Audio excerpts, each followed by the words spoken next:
I'd like to start off this year nice and easy, just like my mornings.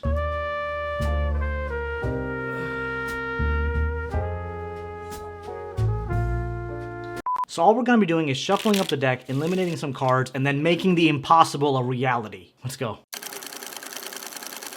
Alright, yo, so check this out. For those of you who are curious, by the way, these are the David Blaine Metallic Gatorback playing cards. They look super nice and shiny. We'll start by giving the deck a quick little shuffle. If the spectator wants, they can shuffle up the deck as well. Now, let's just take a couple of small packets here. I can break up some packets, the spectator can break up some packets. We can tag team this whole operation. So let's say we picked up that many cards. Now, what I'm going to do is I'm going to ask the spectator to pick up about half of any one of these packets. Let's say this one right here. Take a look and memorize that card, all right? Once that card's been memorized, we'll just take it, put it on one of the packets at random, and square all that up. Now, we have a pretty thick pile here. What I'm going to do is I want to slim this down. So let's play a game of psychology. I'm going to split this up into 2 even packets. It may take a little bit of time since this packet is much larger than what I'm used to. But I'm sure by this point, you've seen your card in one of these 2 packets, right? So I'm going to ask you, and you can tell me the truth or lie to my face, is your card in this packet? Let's just say you said yes. I would have a feeling that you're probably trying to do some kind of reverse psychology on me. So I'm going to toss that over to the side, and we're left with this packet of playing cards, right? And this is actually a pretty large packet as well, but let's just try this out. Is this your card? Again, you can lie to me or tell me the truth.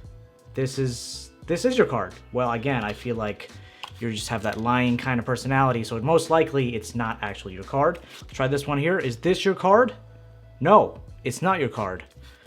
I have a feeling that since you've done this a few times, at this point you're telling me the truth, so I'm gonna get rid of that. That's not your card. But now we still have a decent, instead of going through every single card, let's try to slim down one more time. Split it up into 2 piles. All right, and I want you just to pick one pile at random. Either this pile or this pile, whichever one you want. Let's say this pile right here. Since we've been doing a lot of elimination, let's get rid of that pile. And now we just really have like a handful of cards left. What can we do here? How are we gonna slim this down? We have 1, 2, 3, 4, 5, 6, 7 cards. All right, I want you to select just 2 cards completely at random. Let's just say this card and this card. All right. I have a feeling that neither of these are your cards. Since we're just playing this game of elimination, let's do this. Magicians have this really cool method, all right, called ducking and dealing, all right, or dealing and ducking, where you take this packet, you deal a card, then you duck, then you deal, then you duck, then you deal, then you duck, and then you deal. And the last card remaining always ends up being the spectator selected card. So now let me ask you, tell me the truth. Throughout this entire process, did you see your card get eliminated? You actually did. Okay. Okay. Can you name your card for me for the first time? Name your card. The Ace of Spades. Well, check this out. It was never eliminated because the Ace of Spades is right here. Boom. You like my robe, by the way? My mom and sister got it for me, and I wear it all the time.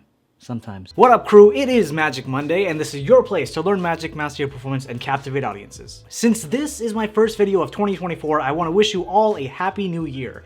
And my wish for you is that all of you achieve every single goal you have set for yourself. And just as a side note, I would love to grow this community to 100,000 people by the end of the summer. I know, we can make this happen. It's in the bag. To give you some details on this, I kind of was just messing around with the cards to see what's very easy to do, to see how I can have a lot of fun with the spectator. And I came up with this and I thought, you know what? Let me share it with all of you. Now, before we dive right into the tutorial, make sure you smash that like button, hit subscribe, get ready to share with all your friends. Now grab your favorite deck and let's do it. Well, welcome to the tutorial. So, like I've already said, I kind of just made this card trick up while messing around with the playing cards, but I feel like it's a lot of fun sometimes just to go back and forth with the spectator and kind of have a bit of enjoyment on that end. So let's just go ahead and break it down. Wow, these cards are kind of hard to see. Oh well. To get started with this trick, I like to give the deck a quick little shuffle. If the spectator wants, they can shuffle it up as well.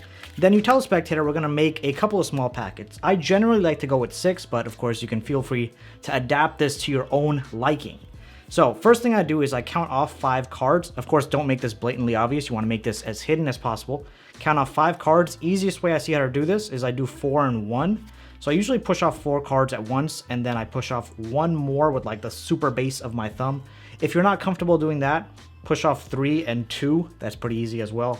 Put that down. Now it's the spectator's turn. They can take as many as they want. You want to make a 5 pile one more time. So 3 and 2. Put that over to the side. Spectator makes a pile, you make a pile, and spectator makes a pile. Now, the spectator's piles don't really matter. You just want to remember where your 2 5 piles are. And that'll be important in a second. So you have these piles created. Now you ask the spectator to pick up half of any pile and take a look at the card they picked up at, right? So the reason I have 2 5 piles is because if they pick up from any one of these 2 5 piles, I can still use the other one. And you'll see why that's important in a minute. So let's just say they pick up this top left 5 pile and take a look and memorize that card. It happens to be the Jack of Hearts. Now I ask for the pile back and I tell them I'm going to put this card or this packet randomly on some pile. But what you're actually doing is taking this packet and putting it on top of your other 5 pile. Now if they picked up this pile, let's just say their card was 2 of hearts, you can take this up and put it on either on top of any one of these other 2 5 piles, right? So the whole point is whatever packet they pick up, you want to put it down on top of a 5 card pile. So we put that here. Again, their card was Jack of Hearts. Now you can take the rest of the cards and put them right on top of that pile. So from here, as I'm gathering this up, I like to mention to the spectator, we made this whole process as random as possible. We both went back and forth picking up piles and then just putting it all together after you have a card selected, again, at random. And now we have a big packet of cards that we're going to try to eliminate. So let's play some mind games. I like to flip this packet over and I deal this deck into 2 even piles. And as you're dealing, and I'd like to start dealing with my left hand first. It really doesn't matter, to be honest. But you'll see the 6th card is going to be their selected card. So we dealt 4, 5, 6. We immediately now know their selected card is the Jack of Hearts. But I like to continue dealing anyway. And as I'm doing this, I talk to the spectator, saying that we're going to use some kind of a psychological reading to make this happen. Now, I know that this pile doesn't contain their card, so I pick this up and I ask them, do you think your card is in this pile, or is your card in this pile? And feel free to tell me the truth or lie to my face. And this is, kind of where the fun interaction happens with the spectator. So they say yes or no. Whatever they say, we're going to use like a magician's choice, and we're going to eliminate this packet, right? So that's gone and eliminated. Again, the whole point of this trick is to have fun with the spectator. It's not really showing off like insane sleight of hand abilities. It's kind of just having fun and showing off that, maybe you have some level of mind reading capabilities. So now we're left with this packet.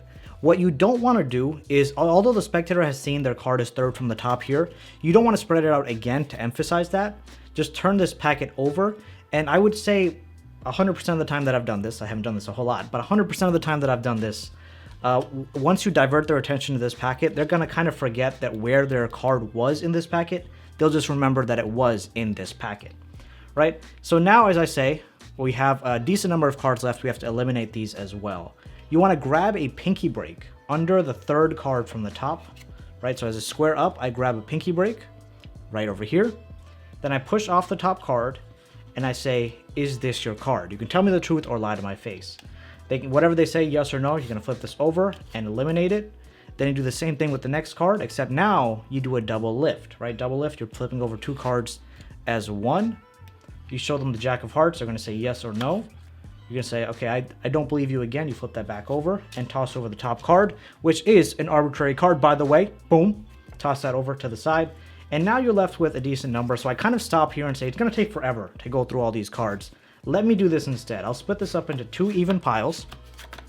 So you go ahead and split that up. And now you'll know the spectator's card is on the bottom of the card or pile you dealt to first. So this pile has 5 cards. This card is on the bottom of this pile. Now I ask the spectator to go ahead and pick any pile. If they pick this one, we stick with it. If they pick this one, right, the packet that doesn't contain their card, I say, since we've been eliminating this whole time, let's just eliminate this pile. And now we're left with just 5 cards. In this case, all you want to do now is control their selected card to the 2nd position from the top. And that's actually very easy. What I like to do is I like to just count 1 and then 1, 2. So I do an overhand shuffle, count 1, toss these cards over, and then 1, 2. You're peeling off 1 card at a time. Toss these cards over, right? And now the card is 2nd from the top. One more time, just quickly go through that. Hopefully you can see this on camera. Now I feel bad that I've had these cards. You're gonna count 1, peel off, close, 1, 2, close. So their card is 2nd from the top. Now we're going to go with the dealing and ducking method. So you deal 1 card, duck, you put it on the bottom, deal, duck, and deal. And now I like to ask the spectator, from all the cards that we eliminated, did you see your card? They're gonna say yes. And I like to act a little confused, like, oh wait, what do you mean? What do you mean you saw your card? So this way they kind of ease up a little bit. They feel like, oh, you messed up, I'm so good at life. And then you instantly reveal their card and their mind is absolutely freaking blown. Real quick, I just want to go through one edge case. Let's say we're dealing off the cards face down again like this. And here we are. And then we ask which pile do you want to eliminate, or, you know, select a pile. We eliminate that pile. And now let's just say we don't have 5 cards. We have 6 cards here. I like to always trim it down to 5. So from this point, we know their card is on the bottom, right? So their card, Jack of Hearts, is on the bottom. I like to ask them to pick a card from this pile. And if there's 7 cards in this pile, I ask them to pick 2 cards. Whatever, you know, whatever floats their boat. We want to get it down to 5 cards so we can do that shuffle and get it second from the top. I like to kind of just ask at this point for them to pick 2 cards. Most of the time, they're not going to select their card. But if they happen to select their card, we can take that out and the card trick ends right there. It's already phenomenal, right? Because they saw it get eliminated and now it just appeared and they picked it out of like 6, 7 cards. And again, if we have, how many cards? 7 cards here. Ask them to pick 2 cards. Let's say these 2. You eliminate that and then you can do the shuffle again. Or you can just do 3 to be honest, but I feel like I like to shuffle twice. Close that up and again, do the same thing. Dealing and ducking until you have 1 card left. Act super surprised and their card is right here. Boom. A huge thank you to all my patrons. You really help support a lot of what I do on this channel. So as a way to thank you, I would like to forever engrave your names in all my videos. And thank you for spending your time with me. Love you guys, and I'll see you really soon. Here's the deck. Drop.